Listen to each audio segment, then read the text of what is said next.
All right, as you can clearly see, you need a pair of scissors and a glue stick, and we're going to be doing this pretty interesting. It's going to be a little bit different, so I want you to pull out your journal that you should still be having. Remember, we did 1 page of the blue and green notes, and we're going to be cutting out story problems so we don't have to handwrite them. It's going to be so great. So it's going to be different than what we've done before, and we already did all of page 88, so you need to make sure that you've done that as well. But what we're going to be doing is I want to take numbers 1, 2, and 3, and I want to cut them out before we even solve them. Okay? Visualize the separate steps. So 1, 2, and 3. So don't get rid of anything and just cut right under number 3.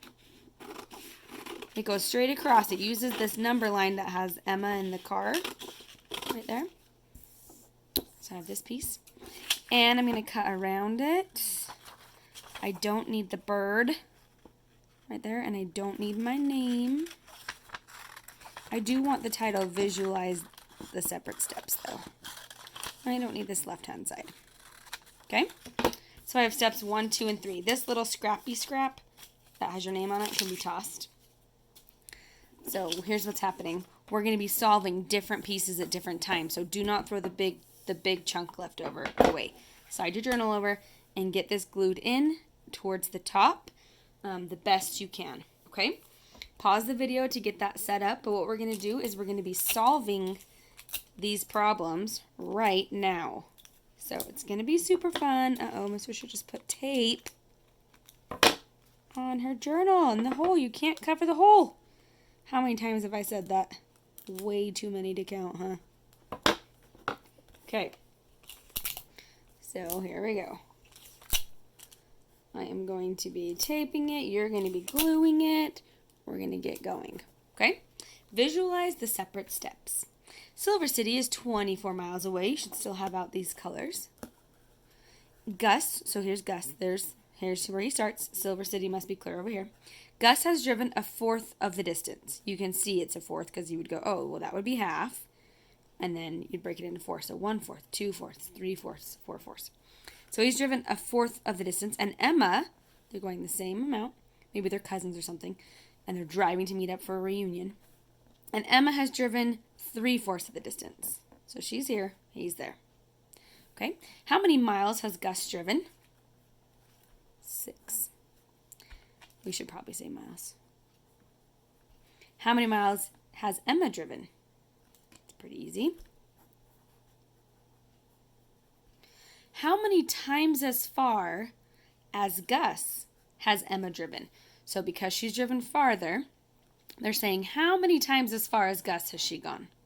So this would be that she's gone 1 times as far as him, because that would be equal. The next section would be that she's been 2 times as much as him. So how many times has Emma been? 3 times as far. She has driven 3 times as far. So that was really easy, right? We're just kind of breaking it down into showing a number line and showing distance. It's pretty fun to look at that. The next one, let's do 3, 4, 5, and 6. I know, crazy. Oh, we already did number 3, I'm sorry. 4, 5, and 6. I'm going to cut out that little chunk. You can hear me cutting. You should be cutting it as well. Here's numbers 4, 5, and 6. And I'm going to kind of center mine right there. Get it glued in. And let's see if we can solve it. It says if 1/5 of a distance is 3 kilometers. That's how you say km, remember? If 1/5 of a distance is 3 kilometers, how far is 4/5? So they've given us the unit fraction. 1/5 is 3. How far would 4/5 be? So they're like, yeah, if you're going to circle groups, you're going to circle groups of 3. But I want you to circle 4 groups of 3. So the answer would be 12, and it's in kilometers. 12 kilometers. Let's work through that kind of problem again. If 1/8 of a container weighs 2 pounds, how many pounds is in 3/8? Simple. If one of the groups has 2 in it, how many would 3 of the groups have? 2 times 3. We would have 6 pounds. So you just have to think about what they're asking. Why don't you try number 6 on your own and pause the video and see if you get it correct.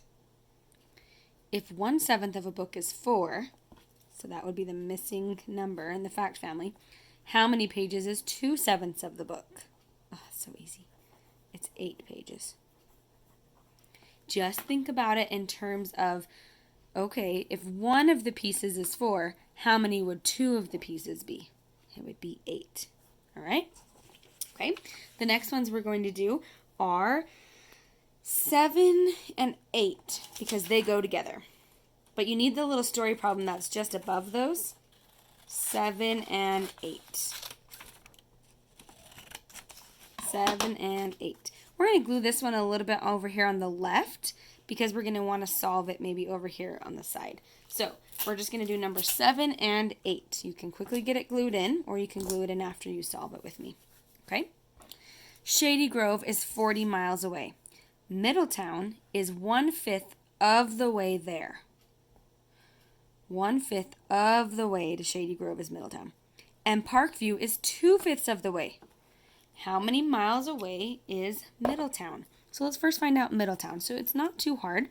You're just going to write over here, Middletown. Okay? To solve for Middletown, we're going to do 1/5 of, well, however far away Shady Grove was, 40 miles. So we do 1/5 times 40. This is so easy. How did I get? So think about it. If you need fact, actually it might be helpful for us to review the fact family thing. You put the whole number up here, the denominator over here. You ask yourself who's missing. 40 divided by 5 is 8. And then you times that by the top number. So 1/5 of 40 equals 8 because 8 times 1 is 8. 8's your final answer there. I'm going to use blue here. 8's my final answer. So how many miles away is Middletown? 8 miles. Now let's find Parkview. Okay, here's Parkview. Parkview. You don't need to draw a new fact family. It's the same thing. It still has a 5 as the denominator and a 40 up there. So 8 is who's missing. All you're trying to find out is 2/5 of 40. So this time, instead of doing 8 times 1, you just do 8 times 2, which is 16. And a lot of you probably could have done that in your head, and that's okay too. If you needed the fact family and the arrows and everything, totally fine. If you could have done it in your head, that's a good thing to have been able to do as well. Okay? So we've just solved number 7 and 8. Now I want us to do 9, 10, and 11. We're not going to do number 12.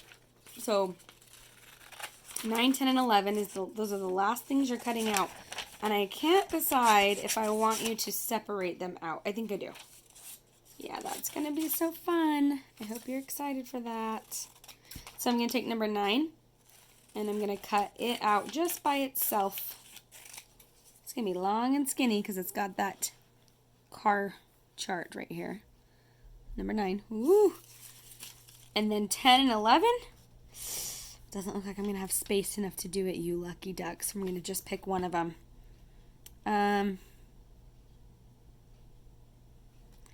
Let's do number 10. So we don't have to do number 11.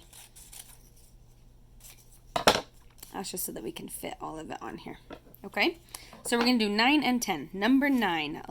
I'm actually just going to glue one side of it down or tape one side of it down, and you can do the same thing for right now if you want. And then you can go back later and glue it in. Okay, new problem. Ocean City is 42 miles from home. You don't have to draw a diagram or anything. We just need to think about the number 42. Oh, they have one for you. That's silly me. It's 42 miles. So this would be Ocean City over here. Will you go ahead and write that? Ocean City. We have gone 35 miles. What fraction of the distance have we gone? Interesting. So whatever fraction it is, once you get to 42, you would have gone one whole of the way there, right? So I just look and see, well, they've already broken it up for us, so that's really easy. Let's just count how many chunks it is. Will you use your blue for this? Actually, green. We haven't used green yet. Let's use green. So this would be 1 piece, 2 pieces. So you're going 1 piece, 2 piece, 3 piece, 4 piece, 5 piece. So I know they've gone 5. That's the numerator. And the denominator is how many they would have had to go in all. So 1, 2, 3, 4, 5, 6. So the answer is 5/6. They've gone 5/6 of the way. And that is reasonable because 5/6 is really close to 1 whole, and they are really close to getting there. They only have how many more miles left to go? See if you can answer that in your head while you glue it in. How many more miles left do they have to go? 7. No, 6. No, 7. I can't think. It's 7 times. They have 7 more miles to go. Pretty cool. All right, number 10. We probably could have done the other one. It's okay. Number 10. This is our last problem that we're going to be doing in our journal, okay? Number 10. Here's what it says. Eagle Rock is 72 miles away. We don't have to draw anything. Just think about what it's asking. In fact, I'm going to underline it. 72 miles away. When we had gone 2/9 of the distance, we stopped for gas. How many miles had we traveled? So 2/9 of the 72. So your problem looks like this. 2/9 of 72. What do we know that of means? It means times. 2/9 times 72. How do we solve a problem like this? We look and see. Would these two, the denominator and whole, belong in a fact family? Yeah, they would, and you can do the shortened version if you want. They would belong in a fact family. How did I get from 9 to 72? I timesed by 8. 8 is who would be missing, and I take that 8 and I multiply it by the numerator. So I get 16. How many miles had they traveled? 16 miles. Okay? So again, I want to show that as, I think it is important to show it as a fact family again, how I got that 8. This is last quick review. 72 would be the whole. The denominator was 9. So I just said who was missing, and it was 8. That means that I would be circling groups of 8 to get 1/9 of 72. So let me show you again. 1/9 of 72 was 8. But they weren't asking for that. They were asking for 2/9. So that makes sense. Because it's not just one group of 8, I'm going to be circling 2 groups of 8. And that would be 16. And I don't want to draw 72 tally marks, do you? I didn't think so. So we're going to circle the 8 here. We're going to show that that's what we did with this blue arrow. We times that. And then our total was 16. Okay, that is it for lesson 3.2. I love multiplying fractions, especially when the denominator and the whole number belong in a fact family together. Then it is easy as all 5 of these steps, and really those steps go pretty quick, especially when you start doing the things Miss Fisher let us do, where you didn't have to draw the full fact family. Did you notice that? You just wrote it to the side and multiplied it by the numerator. So pull out your homework and remembering. Don't forget that you do need to do the Think Central for today, but you can throw all the rest of these little scraps away. But on homework and remembering, it would be really, really nice for you to pull that out for a minute. So push pause on the video if you need to grab it. But I want to show you really quickly how to solve these. It's going to be so fast, okay? This is what Miss Fisher expects in order for you to get full credit. So if you've already started doing this and you haven't done it the correct way, you need to go back and fix it, all right? Let me just show you number 1. You just are going to go like this. 3 and 15. Those belong in a fact family. Who would be missing from 3 and 15? How did I get from 3 to 15? I times by 5. So you're going to put a 5 up there. And then you're just going to kind of draw a little arrow and say 5 times 2 is 10. Circle your final answer. I'm not kidding. You have to have the missing fact member and an arrow. So let's do it again. How did I get from 4 to 8? I times by 2. And 2 times 3 is 6. It's seriously going to be that fast. I'll even try a hard one with you. Number 15. How did I get from 15 to 45? I times by 3. You're welcome for that in case you didn't know. If you didn't know, you'd have to count by 15s to figure it out or divide. And 3 times 4, show the arrow. 3 times 4, 12. Circle your answer. So I'm looking for these things. I'm looking for the missing fact family member, the arrow, and your answer that is circled. And then you will be just fine on the story problems if you set them up how you're supposed to. Like number 16, it's 2/7 times 21. You can do the same thing you've been doing the whole time.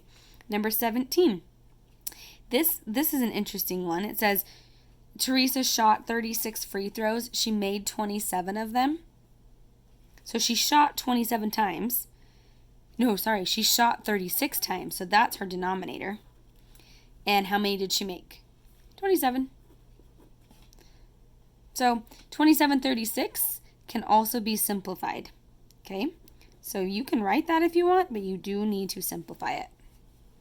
If you don't remember what simplify means, you're going to have to look back into your journal.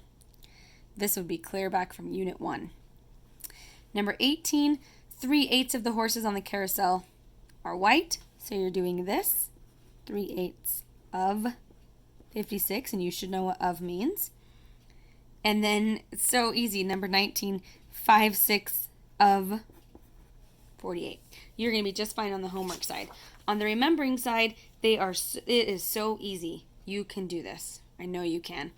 I put on here notes for myself to do this together if we have time, but I actually think it would be good for you to try to review how to do these multiplication problems if you have comparisons. So if you look in your journal, if you want to write a little note to yourself on numbers 9 and 10 on the remembering side, we did problems like this on lesson 3.1. So you can just write lesson 3.1 notes on the back. So again, if I go to my journal and I find, we did 2 days of 3.1, didn't we? Yeah, so it's the second day.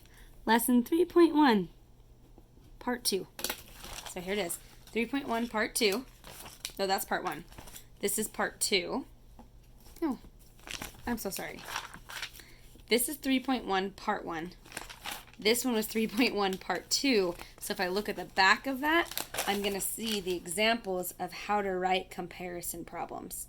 And that's what it's asking you to do here. So please use your journal notes for help with that, okay? So complete the Think Central assignment and do homework and remembering 3.2.